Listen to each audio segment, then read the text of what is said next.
L'Occident parle de paix, mais prépare la guerre. Maria Zakharova, la voix glaciale du ministère russe des Affaires étrangères, vient de livrer un discours d'une rare intensité, un réquisitoire contre l'OTAN, une dénonciation de la propagande occidentale et un appel à la souveraineté des peuples d'Afrique, d'Asie et d'Europe. Elle accuse Washington d'avoir transformé l'Europe en champ de bataille, Bruxelles d'avoir trahi ses propres citoyens et les médias d'avoir effacé la vérité au profit d'un récit imposé. Et au milieu de ce chaos, elle affirme une chose. Le monde n'appartient plus à l'Occident. Il bascule vers un ordre multipolaire, plus juste, plus libre. Alors, question directe. Assistons-nous à la fin de l'Empire occidental ou à sa dernière illusion de puissance? Voici sans filtre le discours intégral de Maria Zakharova. Et il risque de faire trembler plus d'une chancellerie. Petit message à notre communauté. On le voit clairement, les vues chutent alors que vos commentaires et vos likes sont constants. Nos vidéos sont moins visibles parce qu'elles dérangent parce qu'ici, on parle sans filtre, loin des médias sous contrôle. Oui, la chaîne est shadowban et beaucoup d'entre vous ne reçoivent plus nos vidéos.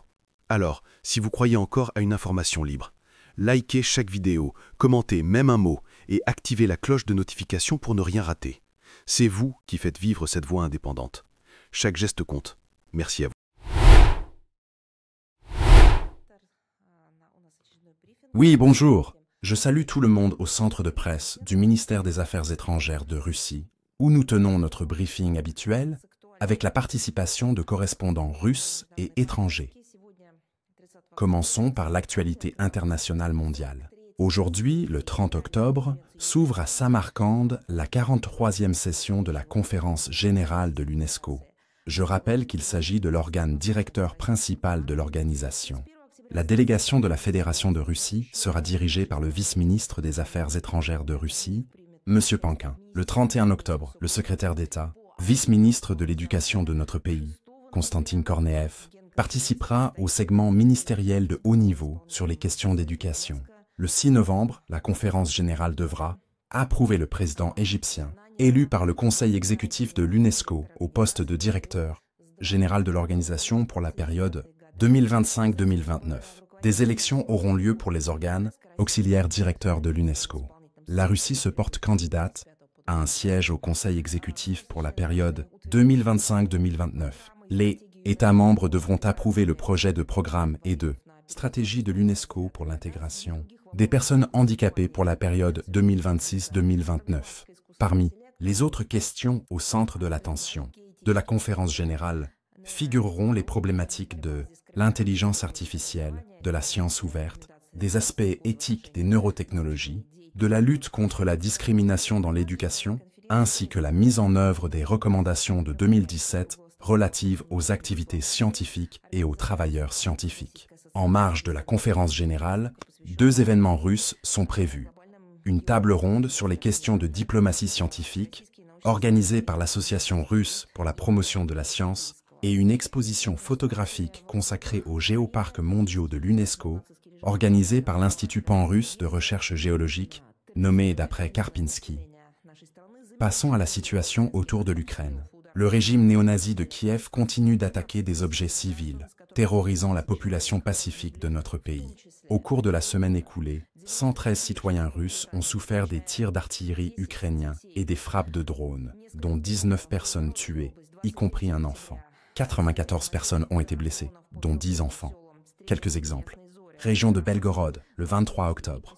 À la suite de frappes massives de drones sur Belgorod, les villages de Streletskaya, Yasnaya Zoria, Gora Podol, Zamosti et le bourg de Maïski, au moins 20 habitants pacifiques ont été touchés, dont un garçon de 12 ans, 2 jeunes filles de 17 et 23 ans et 2 jeunes gens de 16 et 17 ans. Le 24 septembre, lors du bombardement du village de Grafovka, un homme a été blessé. Des raids de drones sur la ville de Belgorod et le bourg d'Oktyabrski ont blessé 3 femmes. Le 26 octobre, des frappes des néo-nazis ukrainiens sur les localités de la région de Belgorod ont tué un habitant pacifique. 23 personnes ont été touchées, dont des enfants. Du 25 au 26 octobre, à la suite de plusieurs attaques délibérées des forces armées ukrainiennes avec l'utilisation de HIMARS américains et de roquettes réactives, des constructions et le barrage de la retenue d'eau de Belgorod ont été endommagés.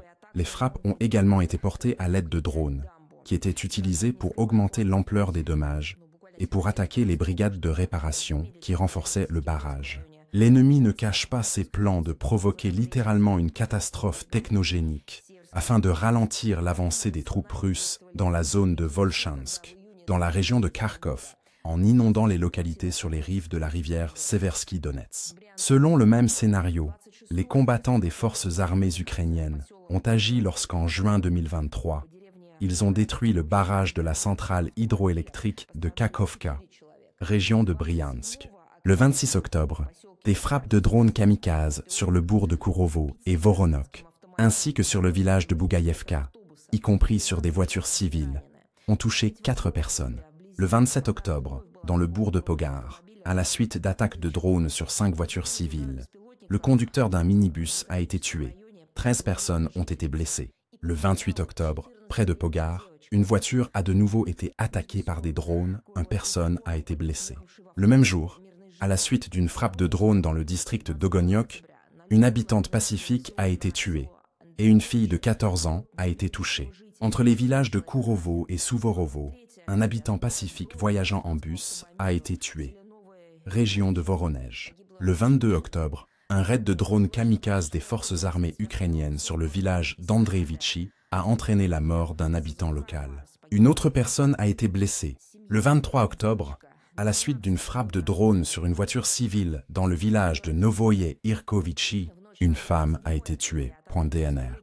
Dans la nuit du 26 octobre, à la suite d'un bombardement à l'aide de MLRS HIMARS sur la ville d'Yasinovataya, une famille a été tuée, une fille née en 2012 et ses parents. Dans la nuit du 27 octobre, à la suite d'une attaque de drone sur des maisons d'habitation à Donetsk, 2 femmes nées en 1975 et 1953 ont été tuées. Une jeune fille née en 2006 a été blessée, région de Moscou. Dans la nuit du 24 octobre, à la suite de la chute d'un drone ukrainien sur un immeuble d'habitation à Krasnogorsk, 5 habitants pacifiques ont été gravement touchés, dont un garçon né en 2017, région de Kherson. Du 22 au 26 octobre, à la suite de bombardements ciblés des forces armées ukrainiennes sur la ville d'Alechki, 4 habitants pacifiques ont été tués. Le 26 octobre, dans le village de Novaya Spurievka, un drone ennemi a attaqué une ambulance qui se rendait à un appel pour un malade. Dans ce cas, heureusement, il n'y a pas eu de victimes. Mais pour tout cela, ils paieront et paient déjà. Les tribunaux russes continuent de prononcer des sentences contre les néo-nazis ukrainiens. Un mercenaire lituanien, Pavelos Adamas Limontas, qui a participé au combat aux côtés des forces armées ukrainiennes dans la DNR et la LNR, a été condamné par contumace à 6,5 ans de prison. Il est placé sur la liste internationale des personnes recherchées. Des affaires pénales ont été transmises au tribunal contre des légionnaires ayant combattu dans les forces armées ukrainiennes, originaires de Colombie, de Suède et du Japon. Anita Kevin, Javier Remeres, Eric Victor Hall et Takao Tainaki. Les 3 sont placés sur la liste internationale des personnes recherchées. Le 23 octobre. Maintenant, quelques mots sur ceux qui financent tout cela, sur l'argent de qui les forces armées ukrainiennes organisent ce banquet sanglant contre les civils pacifiques. Le 23 octobre, à Bruxelles, s'est tenue une réunion du Conseil européen avec la participation de Zelensky, au cours de laquelle ont été discutées les questions de la poursuite du soutien au projet Ukraine, comme il le considère. En réalité, il manque un mot, projet de fermeture, ou mieux encore, de cessation de l'Ukraine, car ce que les Occidentaux font avec la population de ce pays, avec ses citoyens, sans parler du territoire, de la structure étatique, de l'économie, tout est déjà ruiné depuis longtemps. Ce qu'ils font avec les citoyens ne peut être qualifié autrement que de destruction de l'Ukraine. Tout cela est bien sûr présenté comme la réalisation, du point de vue des atlantistes, du but le plus noble, la containment, comme ils l'appellent, de la Russie, l'infligation d'une défaite stratégique à la Russie. Au centre de l'attention, ce qu'ils ont appelé un brainstorming sur l'envoi à Kiev d'un crédit réparatoire de 140 milliards d'euros aux dépens des actifs russes volés par Bruxelles. Apparemment, il n'y a plus d'autre source, et transférer des fonds de leur propre budget percé, en espérant une prétendue défense de l'Europe jusqu'aux derniers Ukrainiens, les amis de Zelensky n'en ont clairement pas envie. Cependant, les membres du Conseil européen n'ont pas réussi à s'accorder sur la légalisation du vol de nos actifs souverains russes. À ce propos, l'un des médias locaux, opérant sur le territoire de l'UE, À noter que peu ont réussi à cacher le fait que, je cite directement l'article, cela soulève à nouveau des questions sur le soutien fragile de l'Ukraine de la part de l'Union européenne. De son côté, Zelensky, sans se soucier des conséquences juridiques et réputationnelles pour les Européens des atteintes à la propriété russe, a traditionnellement mendigé plus d'armes et d'argent, a répété le cliché usé sur l'inadmissibilité, comme il l'a dit, de concessions territoriales, a déclaré que des négociations étaient en cours avec les Européens sur d'éventuelles livraisons au régime de Kiev d'armes à longue portée dont il dispose, y compris des Tomahawk. Dans ce contexte, nous avons prêté attention au calcul d'un centre de recherche occidental, l'Institut de l'économie mondiale de Kiev, selon lesquels le régime de Kiev a besoin annuellement d'environ 80 milliards d'euros, rien que pour maintenir son pantalon. Les volumes mensuels moyens de soutien à l'Ukraine par les Européens en juillet-août ont chuté de 43% par rapport au premier semestre 2025, et cela en tenant compte de leur contribution à l'initiative d'achat d'armes américaine dans le cadre de la satisfaction des besoins prioritaires de l'Ukraine. Dans les cercles d'experts occidentaux, on estime que le volume d'aide a en réalité diminué de 57%. Et voici d'autres nouvelles intéressantes qui sont arrivées. Le 22 octobre, le Premier ministre suédois Ulf Kristersson et Zelensky ont signé une déclaration d'intention. Elle inclut des livraisons à l'Ukraine d'avions de chasse suédois modifiés de la série Gripen E. Il s'agit de 100 à 150 appareils. Les experts estiment leur coût à environ 10 milliards de dollars. La préparation de cet accord devrait prendre au moins 3 ans. L'exécution ultérieure, 10 à 15 ans. Zelensky a exprimé le souhait de recevoir le premier lot d'avions dès l'année prochaine.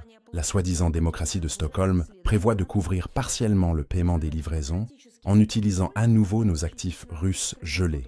Une telle schéma a été admis le 23 octobre dans une interview à la chaîne SVT par le ministre suédois de la Défense, Paul Johnson.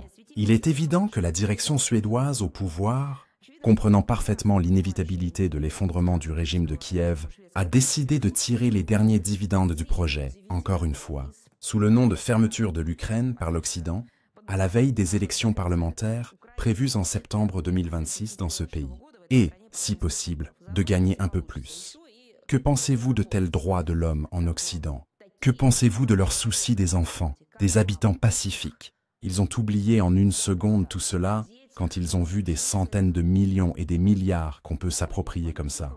L'histoire, comme on le sait, se répète. La famille des magnates suédois de l'industrie militaire Wallenberg pendant la Seconde Guerre mondiale n'hésitait pas à s'enrichir sur des livraisons de produits stratégiques depuis la Suède, formellement neutre à l'Allemagne fasciste. Les Suédois ont-ils oublié cela? Non, alors rappelons-le, puisque vous faites ce que vous faisiez il y a 85 ans.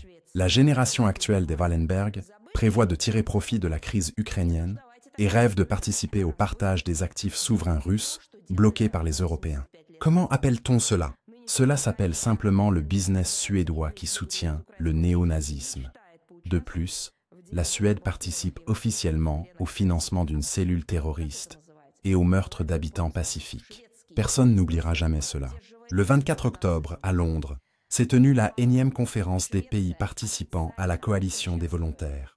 Eh bien, maintenant, l'expression « coalition des volontaires » est claire. Oui, ce sont ces mêmes régimes dont la bave a coulé en comprenant combien ils peuvent gagner maintenant sur ce sursaut agonisant de Zelensky. En volant des actifs souverains, en inventant des accords qu'on pourra ensuite ne pas exécuter, car ils n'auront certainement pas à rendre des comptes à Zelensky, mais en empochant l'argent. Voilà ce que sont ces membres de la coalition des volontaires. Donc, cette conférence a eu lieu au plus haut niveau sous la coprésidence de la Grande-Bretagne et de la France. Cependant, un sommet à part entière n'a pas pu être organisé. De nombreux participants, y compris l'un des coprésidents de l'événement, le président français Macron, se sont connectés à distance. Les hôtes de la réunion ont offert un accueil démonstrativement chaleureux à Zelensky, habitué à de tels gatherings avec ses tournées. Il est arrivé personnellement, bien sûr. Comment aurait-il pu manquer un tel voyage? Il a été reçu au château de Windsor, et cela a été fait par Charles III, avec salve et revue de la garde. On a l'impression qu'ils ont fêté Zelensky avec ce qui restait de la visite de Trump.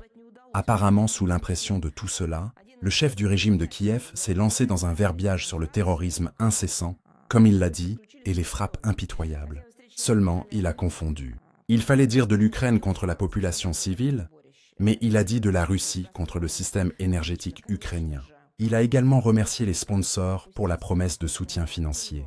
Il a oublié cependant de mentionner à Londres où va ce soutien et combien d'enfants, dont il se soucie tant, sont morts à cause du fait que ces pays démocratiques, entre guillemets bien sûr, fournissent de plus en plus à Zelensky. Si on prend l'ensemble de l'argent, des armes, du soutien politique, cela rend furieux sans égard pour leurs propres principes, comme ils disent.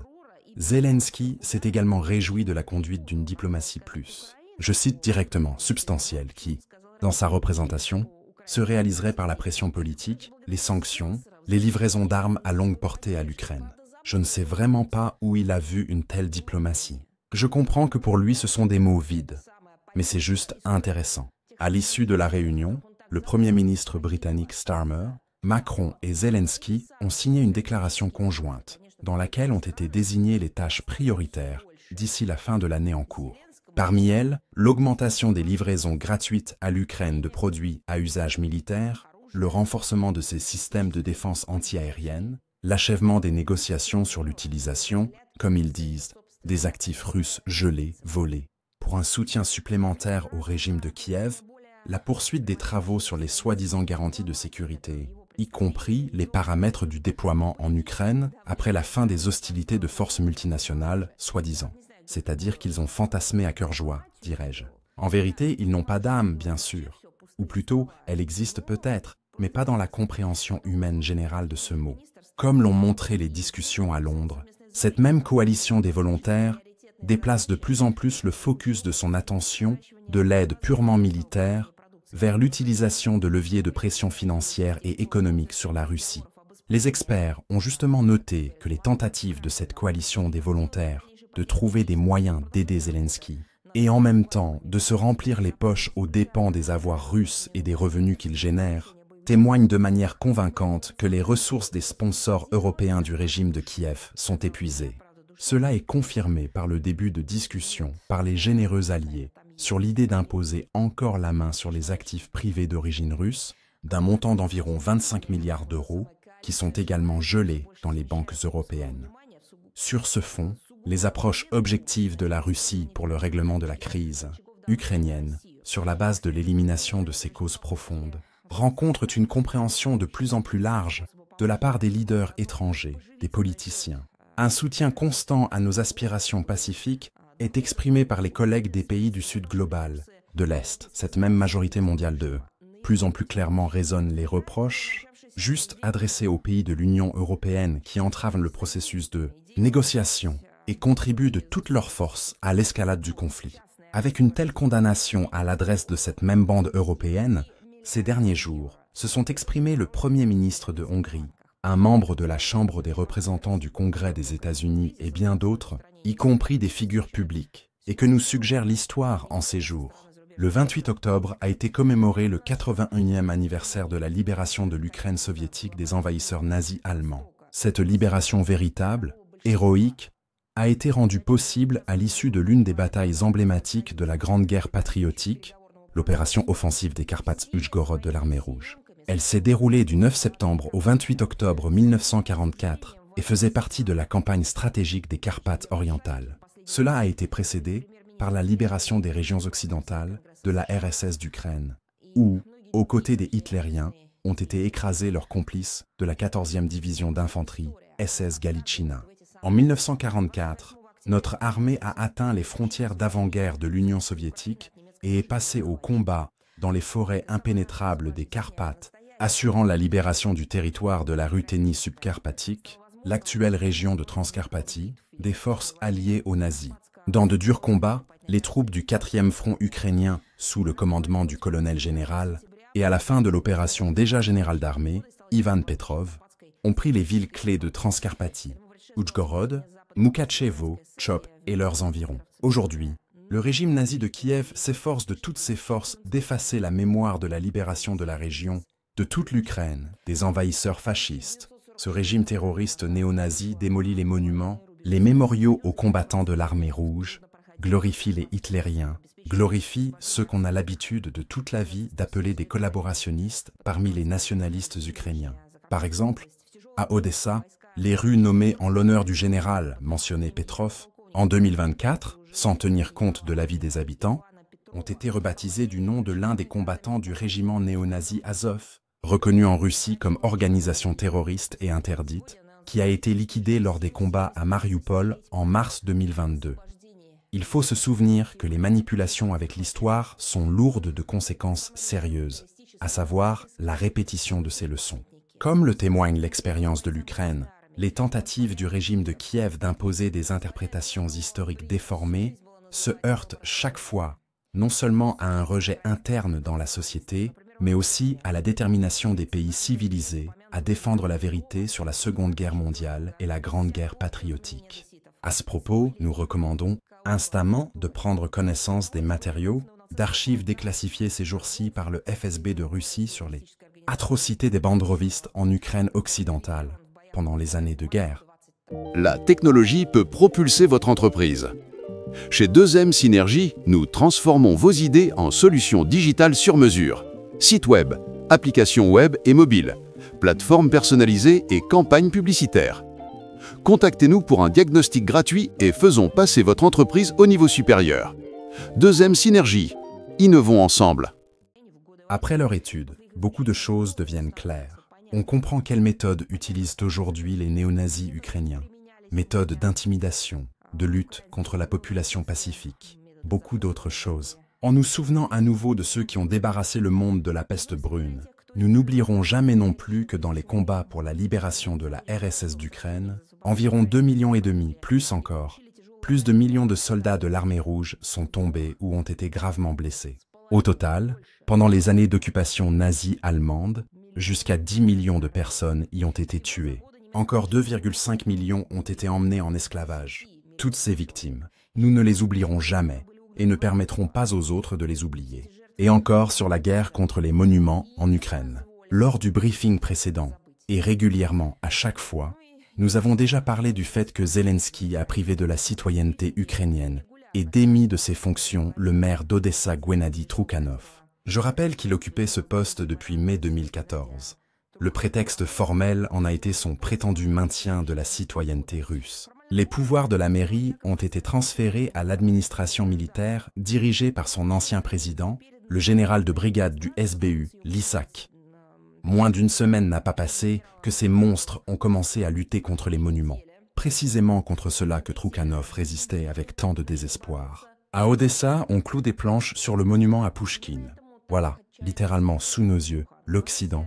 Cette même UNESCO qui va se réunir et se réunit déjà pour sa énième session de la conférence générale, les autres organisations internationales, comme toujours, se taisent. Peut-être que là, quand ils se réuniront à Samarcande, les représentants de l'organisation qui ne s'occupe que du patrimoine culturel réfléchiront à ce qui se passe. Pas si loin d'eux d'ailleurs. Nous en parlerons à chaque fois. Nous ferons tout pour que les documents officiels sur ces exactions soient posés sur la table de ces fonctionnaires des organisations internationales qui sont obligés de s'en occuper, mais qui, pour une raison quelconque, ne le font pas. Le 22 octobre, la présentatrice ukrainienne, je ne peux pas dire télévisuelle, elle apparaît dans cet espace télévisuel, mais elle n'a bien sûr rien à voir avec les journalistes. Yanina Sokolova, connue, comme vous le savez, pour ses appels publics néo-nazis à tuer des Russes. Donc, elle s'est de nouveau distinguée par des intimidations envers les Ukrainiens russophones. Et qu'a-t-elle inventé cette fois? Elle a commencé à les effrayer par le fait que des conséquences arrivent en lien avec leur déménagement dans les nouvelles régions russes. Comme si, vous savez, ils ne pouvaient pas eux-mêmes décider quoi faire dans la vie. Mais non. Voilà que la journaliste ukrainienne attentionnée s'est alarmée et a inventé qu'on pourrait là-bas les battre, les priver de vie, les mobiliser de force. Comme elle l'a dit, dans l'armée volontaire de la DNR. Peut-être a-t-elle confondu quelque chose, peut-être a-t-elle mangé quelque chose de pas bon. Ou, excusez-moi, se passe la mobilisation forcée, je lui rappellerai. En Ukraine, probablement, elle a simplement oublié exprès de mentionner ce qui se passe directement sous son nez.